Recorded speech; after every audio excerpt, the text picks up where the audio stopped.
जय माता दी। मित्रों, आप सभी का एक बार फिर से स्वागत है। शारदीय नवरात्रों के बीच आज हम आपको दर्शन कराने जा रहे हैं उत्तर प्रदेश और बिहार राज्य के सीमावर्ती क्षेत्र के वाल्मीकि टाइगर रिजर्व के समीप घने जंगलों के बीच स्थित मां मदनपुर देवी के प्रसिद्ध मंदिर की। यूपी बिहार ही नहीं बल्कि नेपाल देश से भी बड़ी संख्या में श्रद्धालु यहाँ साल के 12 महीने माता के दर्शन के लिए आते रहते हैं। ऐसी मान्यता है कि माँ के दरबार में सच्चे मन से मांगी हुई मुरादें देवी माँ जरूर पूरी करती हैं। हिंदू धर्म के अनुसार शारदीय नवरात्र और रामनवमी दोनों ही नवरात्रों का अपना एक विशेष महत्व है और इन दोनों ही नवरात्रों में मां मदनपुर देवी के दर्शनों के लिए आने वाले भक्तों की संख्या लाखों में पहुंच जाती है। कुशीनगर जिले के उत्तरी छोर पर स्थित पनिहवा रेलवे स्टेशन और बिहार राज्य के वाल्मीकि नगर रेलवे स्टेशन के बीच स्थित मां के इस मंदिर तक आप गूगल मैप की सहायता से बड़े ही आसानी से पहुंच सकते हैं। दोस्तों, जितना प्राचीन यहाँ का मंदिर उतना ही अनोखी यहाँ की कहानी।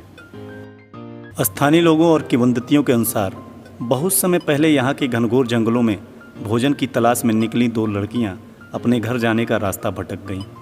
अंधेरा होने को था और जंगल में भटकते भटकते इन लड़कियों की मुलाकात एक वृद्ध महिला से हुई जो स्वयं माँ जगदम्बा ही थी। माता ने स्वयं ही इन लड़कियों को भोजन की उपलब्धता कराते हुए उनके घर जाने का मार्ग बताया। घर की तरफ लौटते हुए इन लड़कियों को माता ने आशीर्वाद स्वरूप वरदान मांगने को कहा। माता की बात को हंसी मजाक में लेते हुए दोनों लड़कियों ने पुत्र प्राप्ति की इच्छा कर डाली, जिसे माता ने सहज ही स्वीकार करते हुए यह वरदान दे डाला। अविवाहित इन दोनों ही लड़कियों को 9 माह पश्चात 2 पुत्रों की प्राप्ति हुई। लोकलाज के डर से इन दोनों ही लड़कियों ने अपने अपने पुत्रों को वापस जंगल में छोड़ दिया। कहा जाता है कि माँ की महिमा अपरंपार है। इन दोनों ही पुत्रों को माता ने स्वयं ही पाल पोस कर बड़ा कर दिया। कालांतर में इन्हें ही रहसु भगत और भीमा भगत के नाम से जाना गया। यह माता का आशीर्वाद ही था कि उदर पूर्ति के लिए रहसु गुरु और भीमा गुरु बाघों के गले में सर्प बांधकर धानों की मड़ाई किया करते थे। उस समय जंगल का यह क्षेत्र राजा मदन सिंह के राज्य के अधीन था। धीरे धीरे बाघों से धानों की मड़ाई की बात राजा मदन सिंह के कानों तक पहुंची।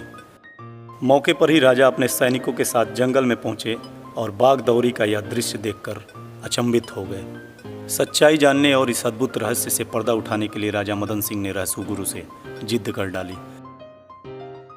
रहसु गुरु ने पूरे राज्य के सर्वनाश होने की बात राजा से कही और राजा मदन सिंह को काफ़ी समझाने का प्रयास किया, लेकिन राजा ने उनकी एक ना सुनी और सजा देने की बात करते हुए अपने जिद पर अड़े रहे।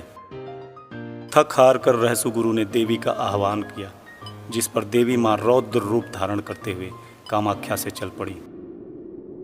खनवार होते हुए माँ थावे तक आ पहुंची। देवी के थावे तक आ पहुंचने की बात रहसु भगत ने राजा को बताते हुए एक बार फिर से चेतावनी दी, लेकिन राजा ने उनकी एक ना मानी।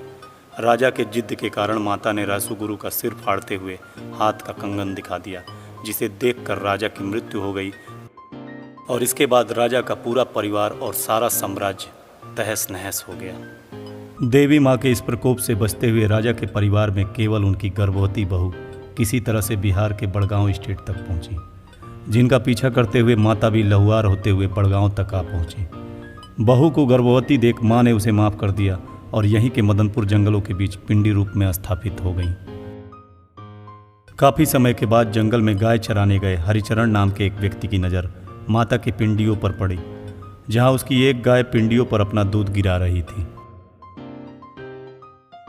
इस अद्भुत दृश्य को देखकर हरिचरण ने माता के पिंडियों के आसपास की सफाई करते हुए माता की पूजा अर्चना शुरू कर दी। हरिचरण की भक्ति से प्रसन्न होकर माता ने उन्हें स्वयं दर्शन दिया। इस बात की चर्चा जल्द ही पूरे क्षेत्र में फैल गई। जैसे ही यह बात बड़गांव स्टेट तक पहुंची, तत्कालिक राजा ने यहाँ पिंडी के जगह मंदिर का निर्माण करा दिया। बाद में यही मंदिर आगे चलकर आज माता मदनपुर देवी स्थान के नाम से जाना जाता है। हालांकि कालचक्र के इस बड़े समय में यह मंदिर अब नए रूप में दिखाई देता है, परंतु इसकी रमणीयता और प्राचीनता आज भी बरकरार है।